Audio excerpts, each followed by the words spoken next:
All Hit Radio.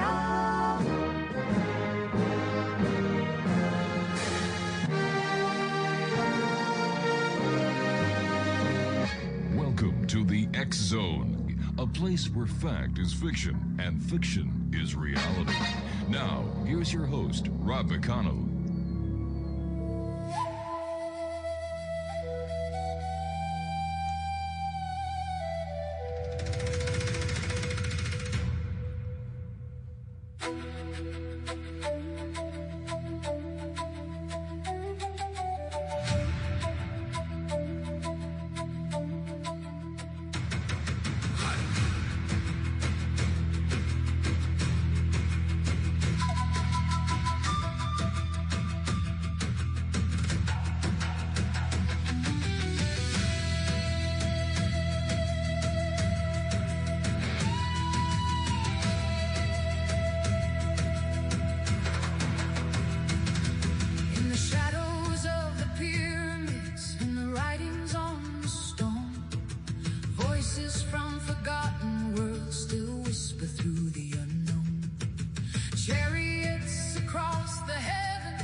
Welcome back, everyone. This is the X Zone. I'm Rob McConnell, coming to you from our broadcast center and studios in St. Catharines, Ontario, Canada, on the CanCom Broadcast Network, and streaming us as well as broadcasting us on your hometown radio, Classic 1220 CFAJ AM, 1220 AM on your radio dial, and on the internet, streaming us at classic1220.ca. If you'd like to send me an email, xzone at xzoneradiotv.com, and on all social media sites, Xzone Radio TV. My guest this hour, Xzone Nation, is Dorothy Holder. And Dorothy is a clairvoyant energy therapist who helps others solve problems, personal dilemmas, and gain spiritual development. She has over 23 years of experience as a full-time professional person and online. Based in the far north of New Zealand's North Island, she educates professionals in the healing arts and trains group leaders in meditative practices and programs. Joining me now from New Zealand is Dorothy Holder, whose website is dorothyholder.com. Dorothy, welcome back to the show. Hello, Rob. It's been a couple of years, I noticed. I was looking at when I was last on, I think it was 2025. Something like that. Let me see, I can tell you exactly here. I must have missed last year. You were on, we have you here, the last time you were on was on Monday, the 15th of January, 2024.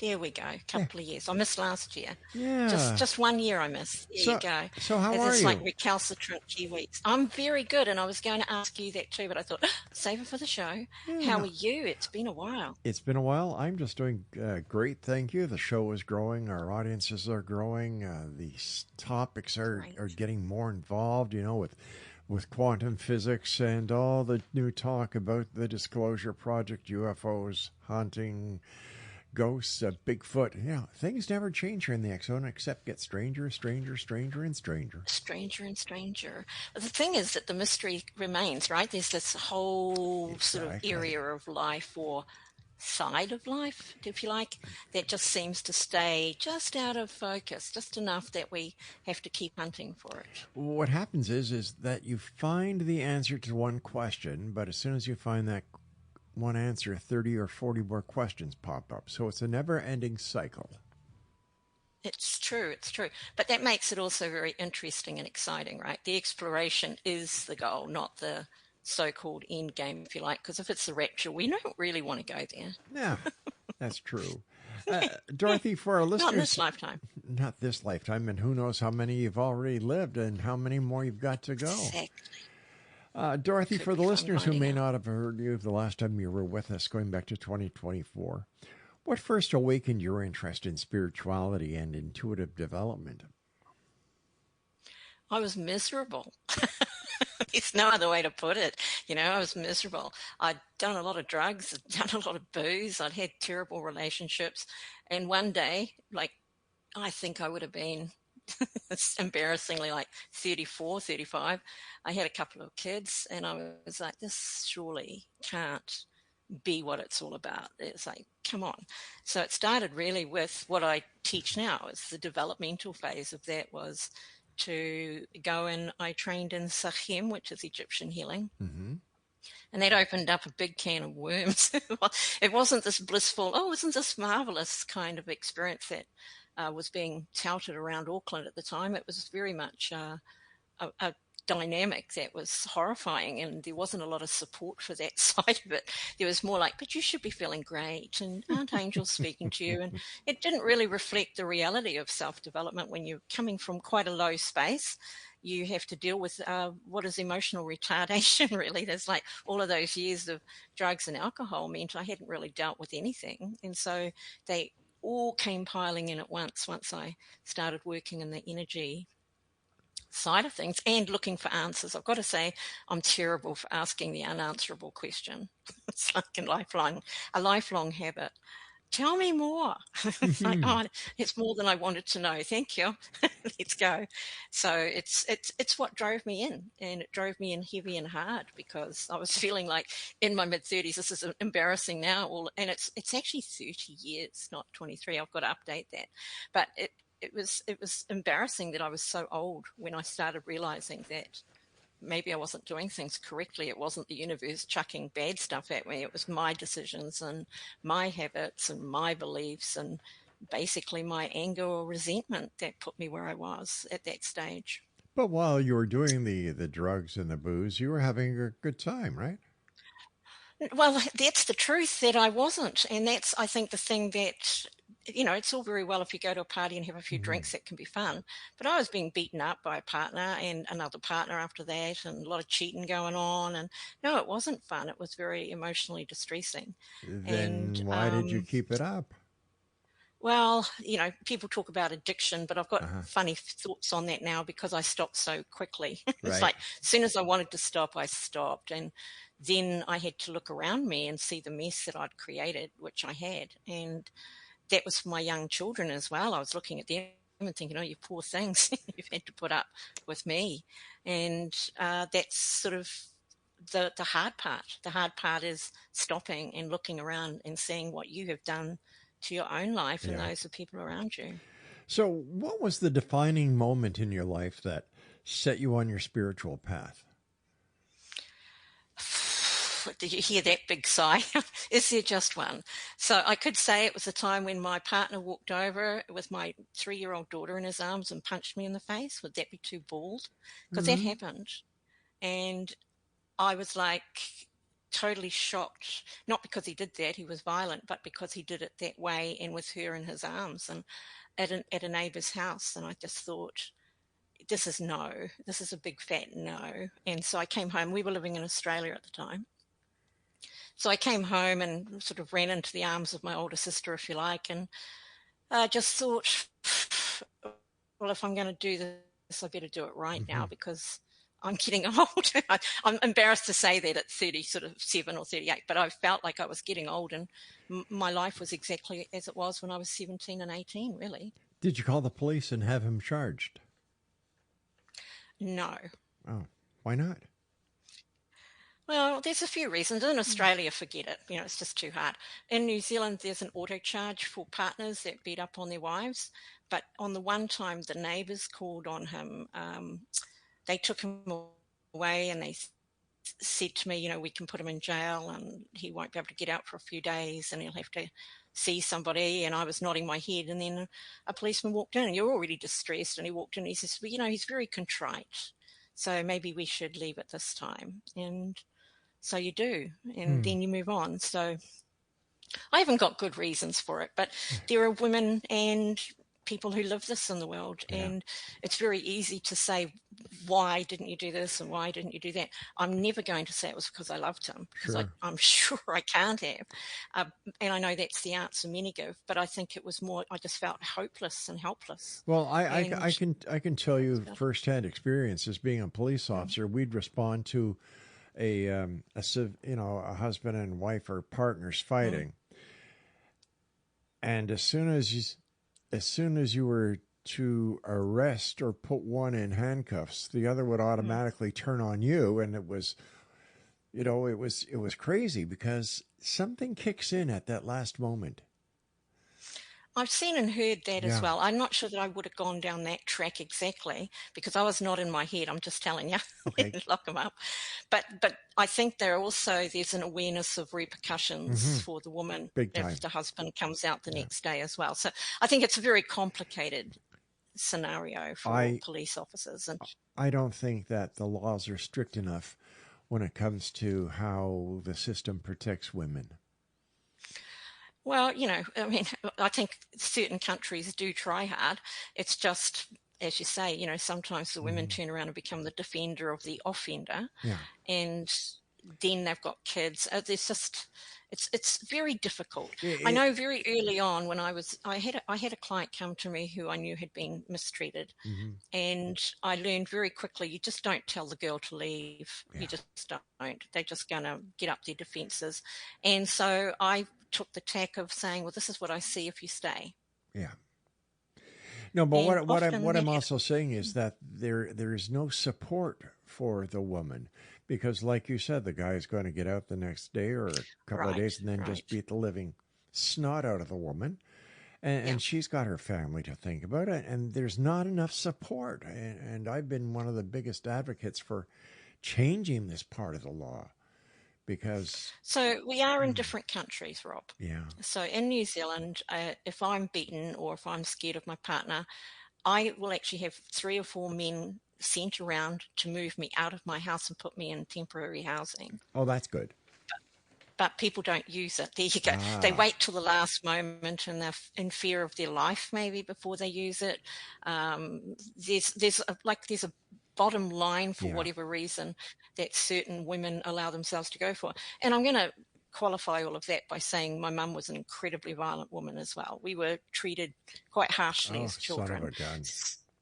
Well, I think that's part of the game, isn't it? That you go on not expecting something different, or it feels normal to you somehow.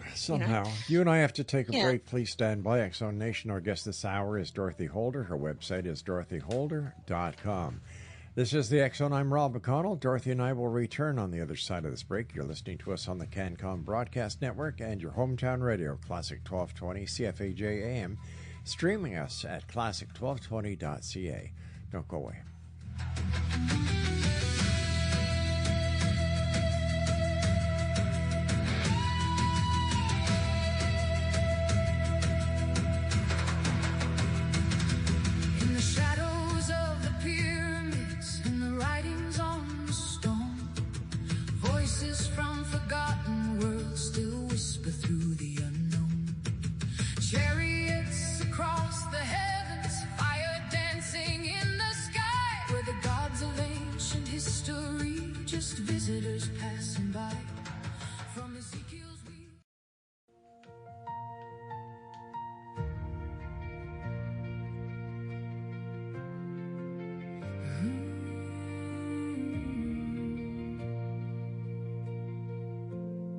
Inside this failing body,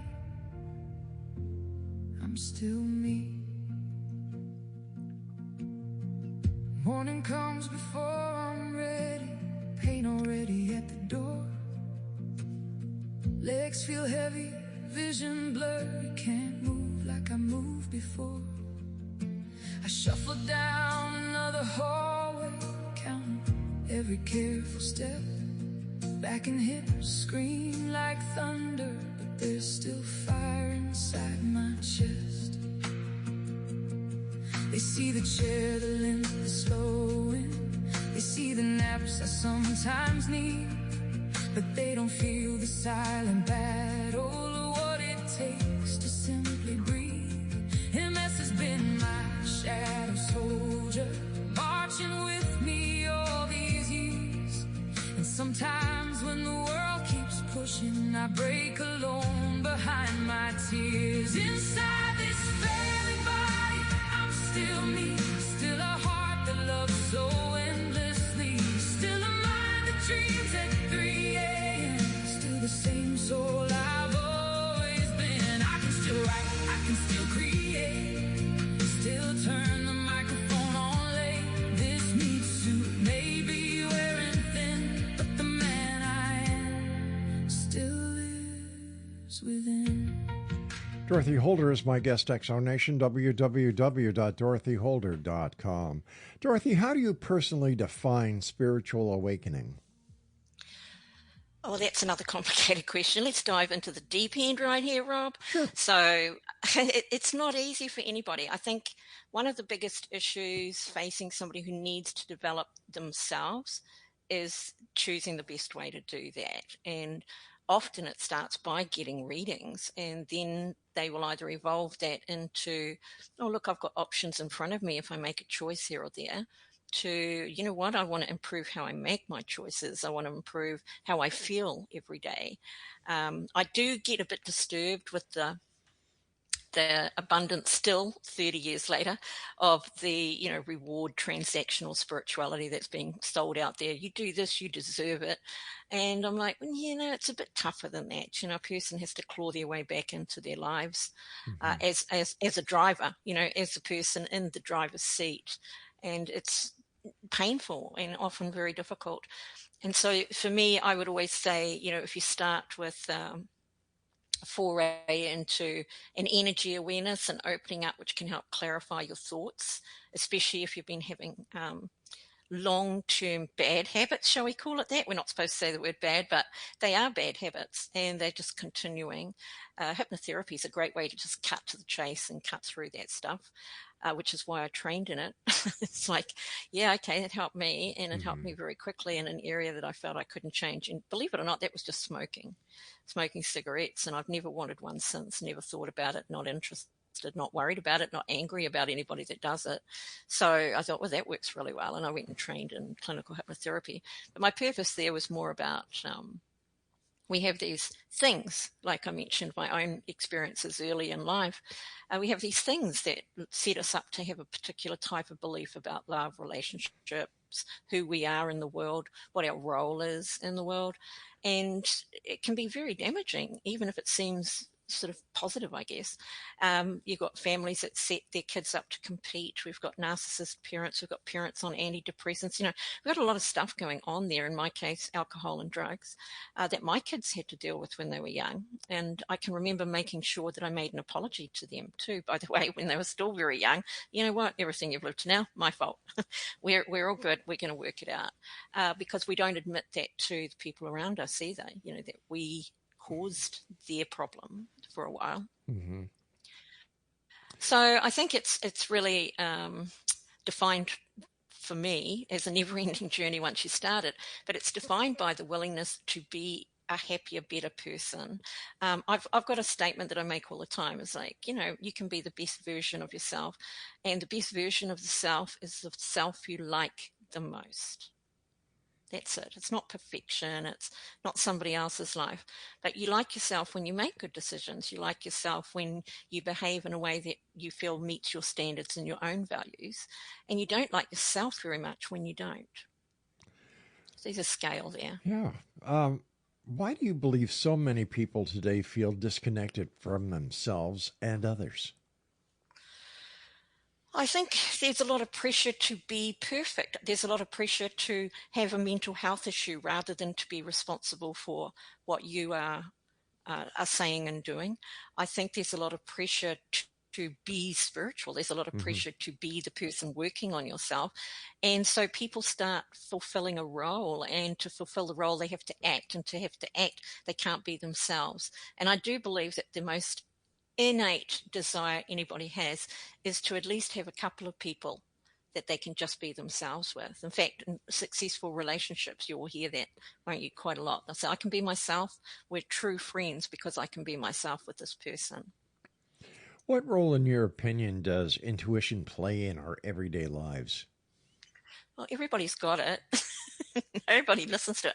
So intuition is one of those words that I really like because it is, I've learned this, intuition, right? I've learned it. It's become my inner knowledge throughout my lifetime, how a person quirks their eyebrow. Does their expression mean danger, from the most basic survival understandings that we have to more complex understandings as we grow a bit older. And so we also have experience that plays into intuition. I learnt this. I learnt not to go running down the stairs because the last time I did, I broke my wrist, which is an absolute truth, by the way. So I learnt not to go running down the stairs. And so when we understand those things, we're intuiting, we're intuition, we're learning all the time.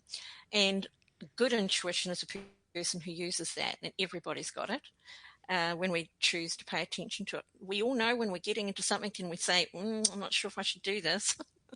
And whether we listen or not determines whether life goes a bit pear-shaped, or whether we feel good about ourselves because we made a harder decision that may not have reflected an insta-desire result. If we all have intuition, how can someone begin strengthening their intuition safely and responsibly? Okay, so I think they're two things that are different, just so we're clear. So I see auras, as you already know, Yes. And I know that an aura travels at 186,000 miles per second. You and I connect in like less than a second as far apart as we are, which I do believe, if I'm not mistaken, New Zealand and Canada are probably the furthest apart on Earth. Would that be right? Alaska might be further, but you're close. It's like, because we're closest to the South Pole, right? And you're pretty close to the North Pole. So I think we're virtually. Not really. No, No. not really. Where are you then? we're on the 49th parallel. Okay. This so part from, of Canada. from We're there in the southern part of Canada here. Okay. Oh, Ontario, you mean? Yeah. So I was thinking holistically. Yeah. Pardon me. Okay. Because I went and stayed in Nova Scotia when I was there for 6 months, right? Beautiful So province. I think that's probably Beautiful closer province. to Alaska. Yeah. It was. It's chocolate box. Truly chocolate. Every time I turned around, I thought, oh, that's a picture of an old-fashioned chocolate box right there. So it was a stunning place. And there's this, I forgot what we're talking about, my dear. I lost the plot. You lost the plot. You asked about intuition. There you go. I believe Strengthening it's it. not. Yes. Yeah, I'm there. Auras and clairvoyance, I do not believe are intuition. I think they're two completely different things. So going back to the aura, you're looking outward, whereas intuition truly is looking inward to my understanding. My cellular body has forgotten nothing from the minute I was conceived to the day that I actually die. When I look at somebody's aura, I can see quite a long way ahead. And I believe that a person has an innate understanding of their own timeline based on how that aura is moving ahead of them. So it can feel fated at times, but essentially they just know that a decision they made 3 years ago is still going to have an effect in 5 or 10 years' time. So we've got this two sides to that. Just like when people say I'm an empath, and I'm like, if you weren't empath, you would be kind of animalistic. You'd have a problem. You'd be a psychopath. You'd be a narcissist. You'd be a sociopath. Every human being has empathy when we've got time to, engage it for somebody or choose to engage it. So I do see them as completely separate. So to see clairvoyantly, you must look outward and see something you may never have seen or experienced before, and have to try and interpret that. And I can tell you how that can go wrong, because it's gone wrong for me on live radio. I'm not even going to mention the channel, but they no longer exist. So I had a phone call, live reading. This man rings up and he says, my name's Thomas. I've got to ask a question. It's public, so I'm allowed to say his name. And I turned around and says, I see you playing stickball or something along those lines. I see the stick and you're hitting something with it. So are you into sports? Maybe it's baseball. And I'm trying to be American here because we play softball, right?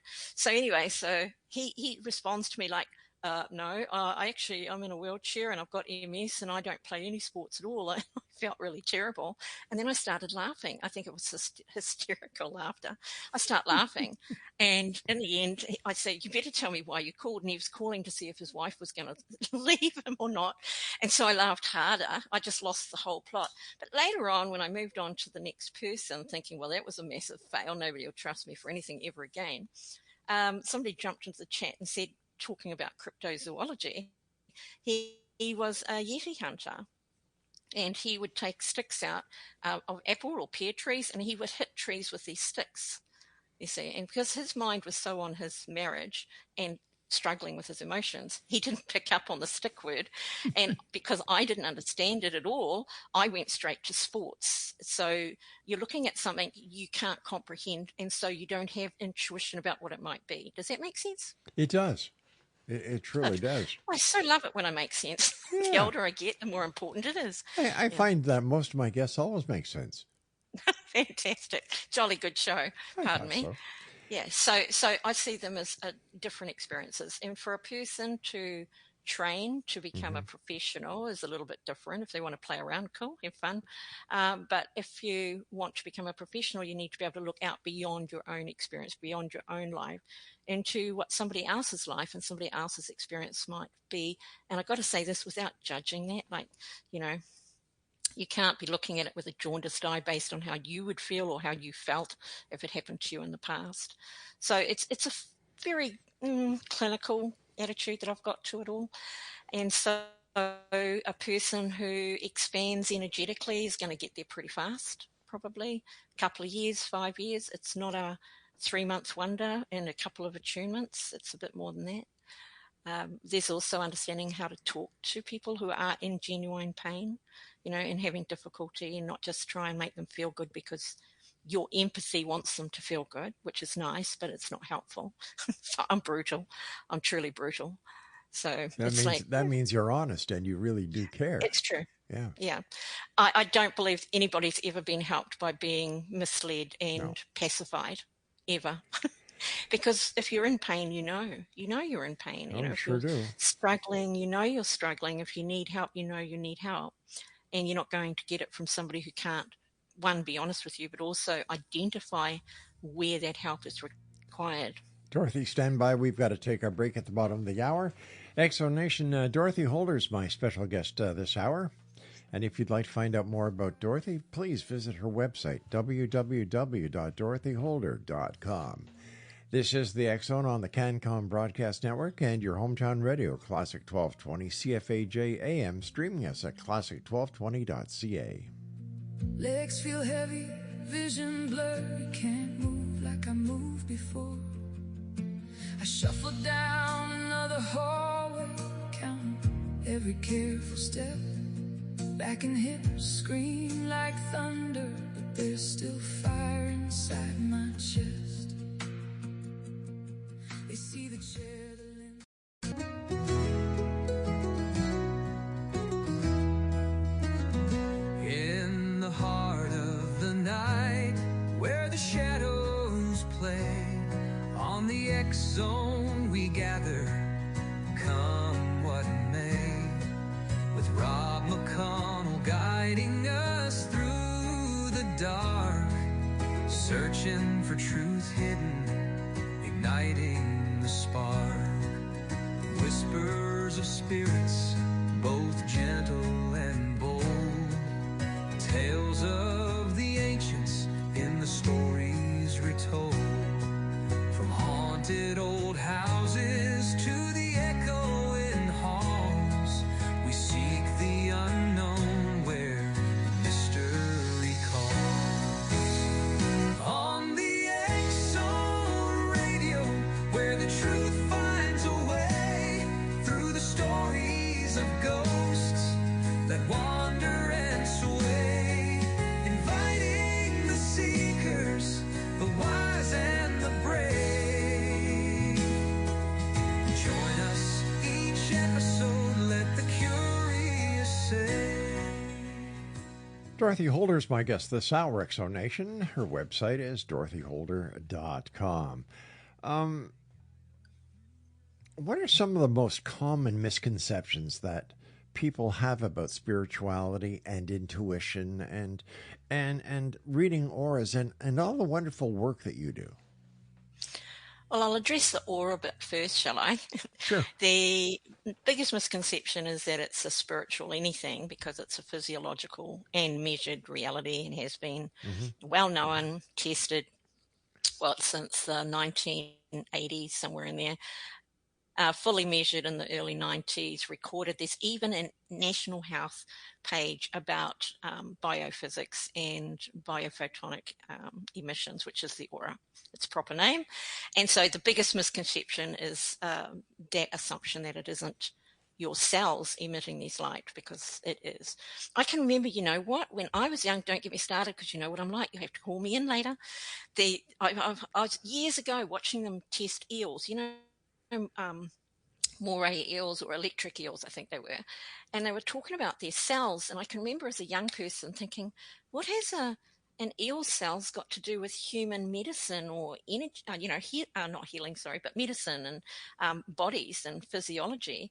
And of course I realized, all the cells are the same. It's just their cells are more developed with light and we emit the same light at much lower levels. And I got it. It was like, it fused together in 1997. I can tell you the moment.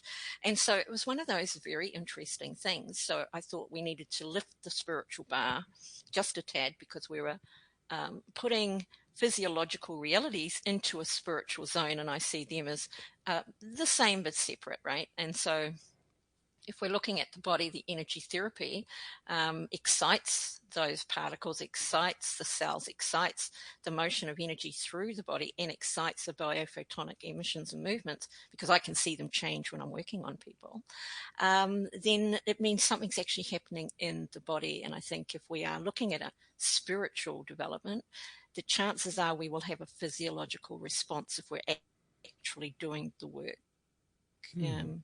The physiological response can be discomfort. It can be uncomfortable at times. A person could feel a bit sick. They could feel a little bit heady. There should be a physiological response if the work is being done correctly. Let me ask you something. And then we move on to...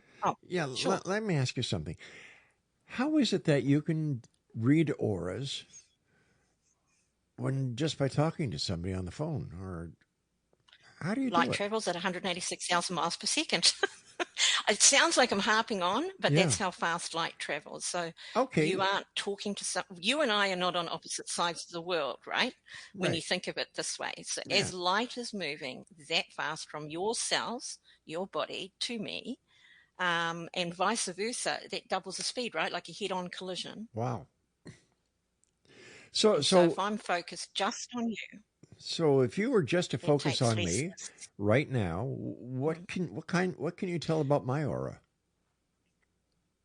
So you've probably had a sore neck not too long ago, but I see a bit of grey and a bit of orange running down your left shoulder. So there could be some interaction in there. That's immediate right there. But I also want to say you probably lead with your shoulder. So I'm not sure if you're argy-bargy things. It's like push your way into things. It's got that sort of sense to it. Maybe us sports in the old days, perhaps. I'm sorry, I'm not implying you're old. I am. So I know, but I didn't want to imply it. No, it's okay. It's one thing to say it out loud. It's another thing to imply it. So I've got that sense around there. The grey suggests healing in that area. So there's been some damage done that has been semi-resolved. If I can see anything at all, it's not 100% gone. The orange color is actually a creative energy, and it is the left side I'm looking at, I hope. So that's one of my biggest things. That am I looking at the left or am I looking at the right? Depends whether you're facing me or not. Interesting, but true. So when you are looking at orange, it's running, I want to say cerise. I don't know if you know what that is, but it's a soft orange, something you might see it, a soft sunset, and it comes down to your elbow, and it tends to mean that there's a lot of productivity. So you're probably right brain, left body kind of a guy who's always thinking, creating. And I don't mean just because of what you do. It's just a non-finishing, ongoing thing that you've probably done all your life. The whole thing is what next? So you might be a little impossible at times. It's like, just stop already. Just No, you're doing great. Yeah. Well, that's what I mean. Just stop already, settle petal is what others might sort of want to say to you now and again. I would call you an active relaxer, actually, a person who's sitting around doesn't seem to be all that productive, and therefore you'll find something to do most of the time. That's where you're wrong. Oh, I'm wrong. Good on Yeah. me. So I'm going to hold with that and leave it there because Okay. there's nothing I can do about that. But be wrong, you get that, right? I don't have to fix Oh it. yeah, but I don't have to I'm be- sure you would rather have me say you're wrong than to say you're right when you're wrong. That's what I was just saying. I'm happy to go with that. Yeah. Happy to leave that there. It's not. I don't want to say it's not science, but I do want to say that it's not perfect. It's something you start to run with. Remember, I mentioned intuition and clairvoyance. One is experiencing something another person's way, and then having to interpret that Well, without really would knowing. you say aura reading is more scientific than psychic reading? Not really. No, I think that no psychic can be psychic without the aura. See, that's what I think. Okay. It's just my opinion, but because it's the only thing moving into your future, before you get there, there's not really any other way to do it. But I think if a person doesn't think they're reading aura because they're not seeing it, I think what they're doing is, and it's my opinion, that's it, So I believe that over the years, I've decided that what we're doing is then we pop over a couple of years or a couple of months and we stop on something that's highlighted like high energy or super low energy or something in there, and then we have a moment, we have a snapshot of that moment, and then we skid away to the next thing.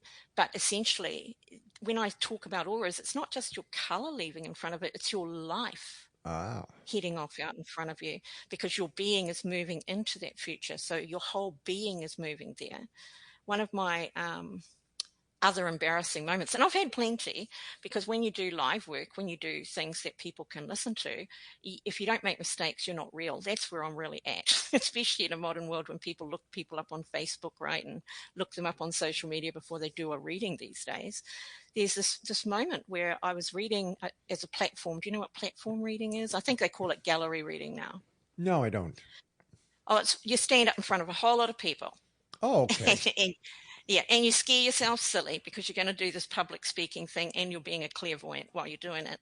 And this woman was in front of me and I said to her, I can feel your mum around. This is when I learned mediumship may not be what we think it is. And it was a very long time ago. And I'm looking at this woman, I'm going, I feel your mum around you. It's like she's right behind you. And I can feel her. She's just like in your life. She's enjoying your life. And again, it's your interpretation, my interpretation of what I'm feeling and seeing, correct? Anyway, so she's staring at me like she's entranced. And I think, oh, I'm nailing this. And then she looks at me and she goes, that's my mum. She's sitting right behind me. I was like, oh, okay then. No, see, I would have said, you think she's your mother. Well, I tell you what, it blew me away, because in that moment, just to be clear here, I thought I was being a medium reading a dead person, and I wasn't. And that was when I suddenly started realizing, well, hang on a minute. If I can see a living person's energy connected to another living person, maybe I need to look a bit further here and see what else is going on. And there wasn't a lot of information back then. It was mediumship, very little in anything else, a bit of Reiki, I guess, a lot floating around Auckland, that's for sure. My point was still that you can see people living their lives and experiencing their lives in a variety of ways. So when I do see somebody who happens to be passed away, maybe I'm still seeing that aura light that's still moving through time, right? Possible, but I like my answer better. Well, so I'm not with choosing an answer. I'm saying, yeah, it's possible. You see, that's what we're looking you're at. nice. You wouldn't have said that. Oh my gosh, years ago, this must have been about 20, 25 years ago, I'm doing a live show at the Purple Onion here in St. Catharines, a beautiful restaurant. And I used to do my show live every Friday night there. I think I was there for about a year and a half. And this one night, my guest is David Lafort, a very well-known and established psychic who's passed away since. And this lady called up, and she said, I'd like to speak to the psychic, please. And David and David says, I'm here. She says, well, I want you to help me. I lost my pussycat, and I miss my pussycat so much. And she's starting to cry, right? And David, God bless him, he was such a wonderful person. And I could see he's having trouble trying to get the answer out. So I'm going to a commercial break, right? I've got somebody in the studio saying, Rob, hurry up, Rob. And I said, oh, for God's sake, your cat was crossing the QEW, got smucked by a car. It's in pussy heaven right now. Have a great day. We go to the commercial break, and David looks at me and says, how did you know? It's beautiful. I love it. Yeah. How did you know? How did you know? David, I just made it up. I had to go to a commercial break. He said, you think you made it up. I said, oh, geez. Fantastic. Yeah. Yeah. So anyway, well, I've had those moments too, my dear. So yeah, I know. So those are what I see as connections, which are pretty much auric. And here's something we don't know. We don't know that she didn't know that. So plus she didn't know that I've got to go to a commercial now too. So please stand by. This is Rob McConnell, the show, and I'm the little old lady whose cat got schmucked on the QEW, and we'll be back after this commercial break. Don't go away. Are you still there? I said, don't go away. Huh? All right, and we're back here, so we'll be back on the other side of this break. You're listening to us on the CanCom Broadcast Network, and I hope I didn't offend anybody who's got a lost cat anywhere. And on your hometown radio, Classic 1220 CFAJ AM, streaming us around the world on classic1220.ca. I bet you I'm going to get a call from the Humane Society tomorrow morning. I've got that feeling. Either that or a bunch of people are going to want to know how to contact that little old lady because they've got kittens all over the place now. We'll be back. Don't go away. Tales of the ancients in the stories retold. From haunted old houses to the echoing halls, we seek the unknown where mystery calls. On the X-Zone Radio.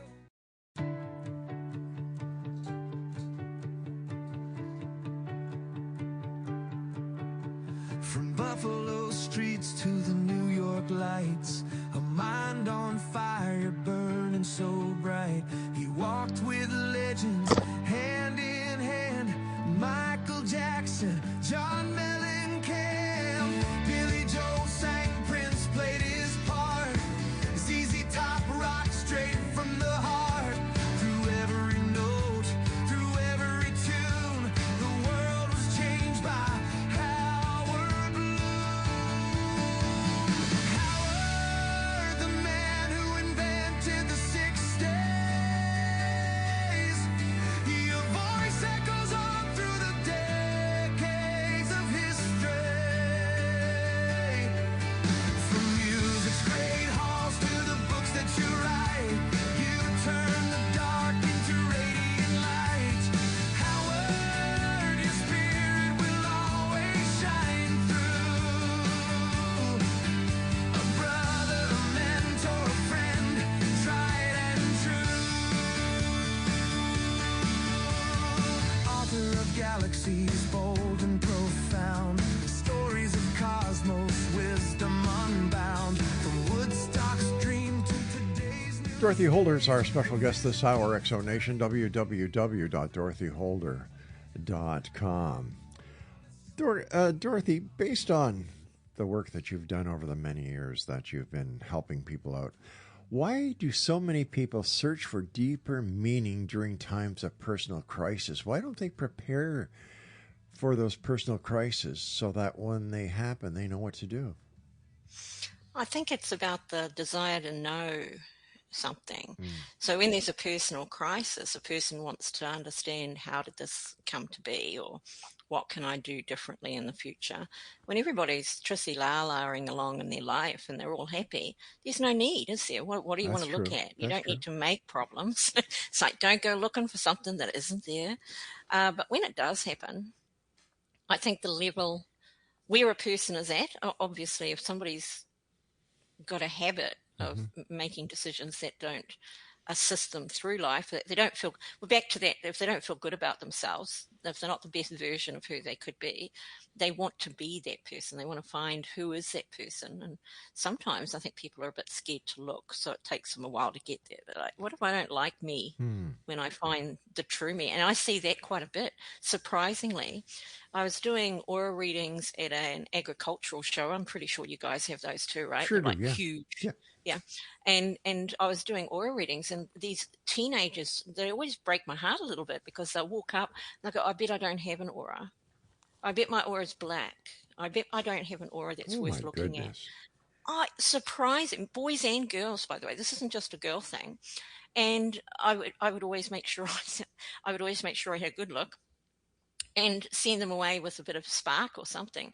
But it's like those people are already setting themselves up, aren't they, for an idea that their life can't be satisfied in some way because they're deficient. That is sad. That is really sad. It is. It's very sad. And so it's not every person, every teen, but I do think it's again, it's something they try to address as a mental health issue, which probably isn't. It probably needs a better look than you've got something wrong with you. And that's the second stage of that, isn't it? We've got more and more of that going on now, where young kids are being diagnosed with issues that they don't really have and shouldn't really have. And the diagnosis ensures that they will, So I often wonder how much of these new problems that we're seeing have a lot to do with the electronic iPhones, the G5 networks that are around, the microwave dishes that are out there. There has to be some connection, because when you pull into a gas station and it says, please turn off your cell before filling up your car, that's a warning. Or a doctor will say, don't put your cell phone up to a child's ear. Well, I'll tell you what, I don't know why parents do that with their kids or put them on the internet, exposing their children. I think that's horrifying. Yeah. And even though there's a law about a minimum age, you see it, little children constantly posing for their parents, and I'm horrified by that. So we're going to see a problem from there. But I've got to tell you, we don't have this phones turned off at the gas station thing. We don't have it at all. Oh, we used to. Oh, you used to? Yeah. Okay. Sorry. I'll no, take that back. was. I'm like, really? How did I miss that? I was probably over in Nova Scotia, happily using my phone at the gas station. Yeah. But like doctors will tell you, don't sleep with a Wi-Fi or your phone near you when you're sleeping. They'll tell you that. Just like the blue light is no good for you to go to sleep with. And how many people use their iPhones while they're waiting to go to sleep? Well, I think the biggest problem is acknowledgement comes late, when they finally admit it. Like all of the modern phones that we've got have got night lights, so it switches the blue light off and turns yellow light on at sunset or whatever, and it stays that way till the next day. But years after, like 20 years after, people have been using the blue light, and it affects their sleep, and we know that. And that's why people would sit up till 2 a.m, checking out their online stuff, because they've woken themselves up with this blue light. Plus the fact that we live in a society that is 7/24, 365 news on multiple outlets. That doesn't help either. Look, I've lost count, Rob, of how many people have said, just turn the news off, go about your day. Because people out in the street aren't shouting this stuff at you. They're saying g'day, they're doing the normal thing. They're talking about the neighbor down the road, they're gossiping about Mary sleeping with Joe. All of this stuff is going on. That? He's still doing that. Jesus. He just hasn't stopped. And so we've got that real life interaction that, if they're all just sitting there talking about the news that they've been watching incessantly too, it's not like, once a day like it used to be, or twice a day like it used to be. It's whenever they click a button, if they watch it once, then it'll just keep showing it to them, right? That's what the modern social media does, is you click on something and you watch it, then they'll show you another one and another one and another one, until you're sort of down in a deep dark hole thinking the whole world's gone to hell, Well, it has gone to hell. So. Well, I don't know. I don't know if it's ever got out of hell. I'll just be fair on that one. I don't know. All my life, it's been like this. My country's pretty cool. We're in the middle of nowhere. Life's good, but it's one of those things that is all my life. Somebody mentioned that to me. So I was born 15 years after World War II ended, and then there was all the rest. Ever since, it's never stopped. Yeah. So we are probably accessing more of it. You know, we're more aware of the day-to-day nature of it, whereas before you would have the world news was a bit at the beginning, right? And then it would move to sports. You'd finish off with watching the All Blacks beat Canada or something. I'm just saying. Okay. Ouch. Ouch. I'm sorry, we're losing your feed. Hello. But, you know, they did it that way. Like you had your big news Sure. was at the beginning, and then by the end of it, they would go to local news, and then they'd go to sports news. So it's sort of like, here's your big bomb, and here's your cool down. But you see, now the media is, if it don't bleed, it don't lead. Yeah, exactly. Even, you know, I was talking to a friend because I was doing my own podcasts, and I said, I don't even do them anymore for anything but what I do, because the research is ridiculous. Everything's a headline with a paragraph and an AI picture. And so by the time you've researched something, you've just lost so many hours of your life. It's ridiculous. So we've got that whole dramatization. Hopefully, you know, I don't know. What do you do?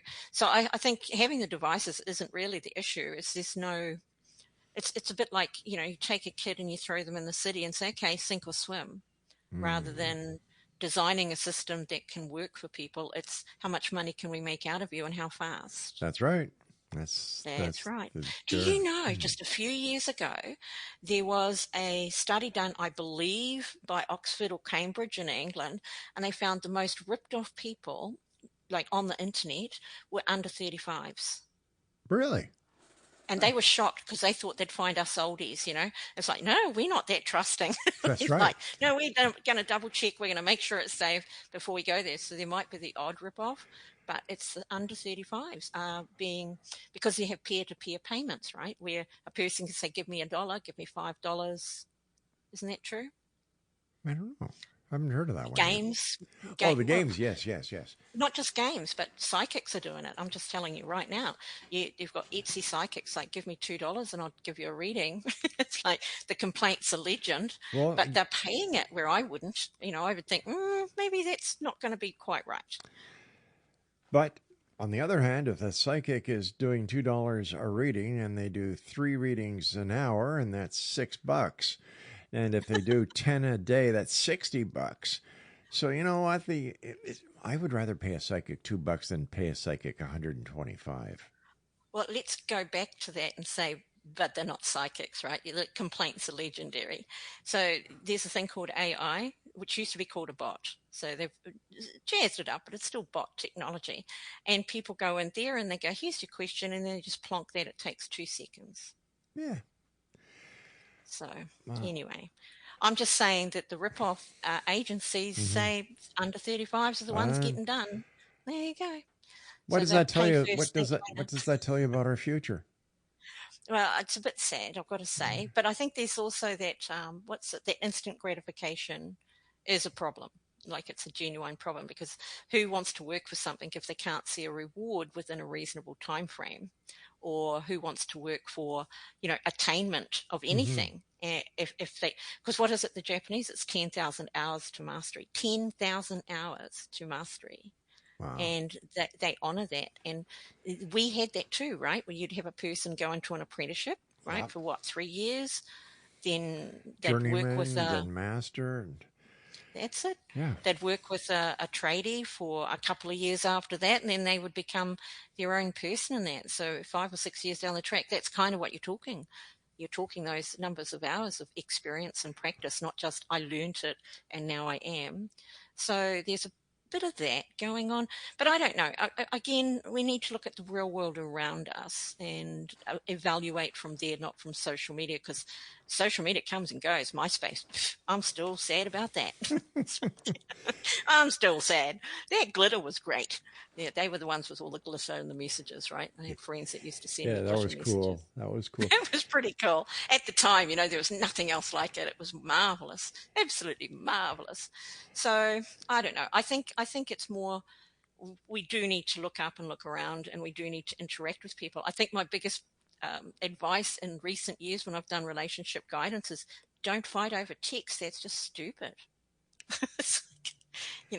If you've got a partner, you go and talk to them, see their body response, their face, let them have the opportunity to respond to you. Don't just go bleh. It comes out to the old secret to any relationship is communication. Exactly, face to face. You've got it. You and I have to say so long for tonight, my dear friend. Thank you very much. Always great talking to you. Take care of yourself. Come back and visit us shortly. And Exo Nation, if you'd like to contact Dorothy, her website is dorothyholder.com. That's it for tonight. I'll be back tomorrow night at 10 o'clock as once again we cross the time-space continuum to this place that I call the X Zone, a place where people dare to believe and dare to be heard. It's a place where fact is fiction and fiction is reality, Monday through Friday from 10 p.m. until midnight, right here on the CanCom Broadcast Network and your hometown radio, Classic 1220 CFAJ AM, streaming us at classic1220.ca. So until tomorrow night, my friends, always remember to keep your eyes to the sky and your heart to the light. Good night, everyone.